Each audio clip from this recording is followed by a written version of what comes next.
আমি লাউ চিংড়ি করছি। চিংড়ি মাছ দিয়ে তো যে কোনো তরকারি খুবই ভালো লাগে। লাউয়ের মধ্যে চিংড়ি দিলেও খুব ভালো লাগে। চিংড়ি মাছটা নুন দিয়ে ভালো করে এটা ভেজে নিচ্ছি। খুব বেশি কড়া করে ভাজবো না, একটু হালকা করে ভেজে আমার ভাজা হয়ে গেছে। এটাকে আমি এবার তুলে নেবো। ওই তেলেই এলাচ, লবঙ্গ, দারচিনি, শুকনো লঙ্কা দিয়ে দিলাম। একটুখানি পরে আবার কালো জিরে দিলাম। কালো জিরে, পেঁয়াজ আর লঙ্কা দিয়ে দিলাম। দিয়ে একটু নাড়াচাড়া করে নিয়ে আমি একটু আলু কেটে রেখেছিলাম, সেই আলুটাও দিয়ে দিলাম। এবার একটু ভাজবো আলুটা পেঁয়াজ আর লঙ্কার সঙ্গে, সমস্ত কিছুর সঙ্গে ভালো করে ভেজে নিয়ে আবার লাউটাও কেটে রেখেছিলাম ডুমো ডুমো করে, সেটাকেও আমি দিয়ে দিলাম। একটু ঢেকে ঢেকে ভাজতে হবে। আমি নুন দিয়ে দিলাম। নুন দিলে একটু তাড়াতাড়ি নরম হয়ে যাবে, ভাজাটাও তাড়াতাড়ি হয়ে যাবে। এবার একটু ঢাকা চাপা দিয়ে দেবো। একটু ঢেকে ঢেকে ভাজলে লাউটাও সিদ্ধ হয়ে যাবে, আলুটাও সিদ্ধ হয়ে যাবে। একটু নরম হয়ে গেছে আমার, আরও একটু আমি নাড়িয়ে চাড়িয়ে নিচ্ছি। নাড়িয়ে চাড়িয়ে নিয়ে আমি টমেটো রেখেছি, একটু পেস্ট করে গোটা এই কুচো ছোটো ছোটো করে কেটে রেখেছি, সেটাকেও আমি দিয়ে দিলাম। টমেটোটাও একটু নরম হয়ে যাবে, আবার একটু ঢাকা দিয়ে দিলাম। তরকারিটা ঢাকা দিয়ে করতে হবে, তাড়াতাড়ি সিদ্ধ হয়ে যাবে।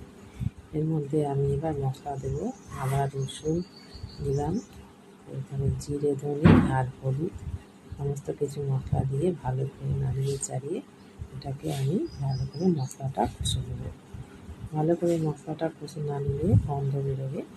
ভালো করে মশলাটা কষে নিয়ে এবার আমি এর মধ্যে কাশ্মীরি লঙ্কাগুলো দিয়ে দেবো। কাশ্মীরি লঙ্কাগুলো দিয়ে আবারও একটু নাড়াচাড়া করে নেব।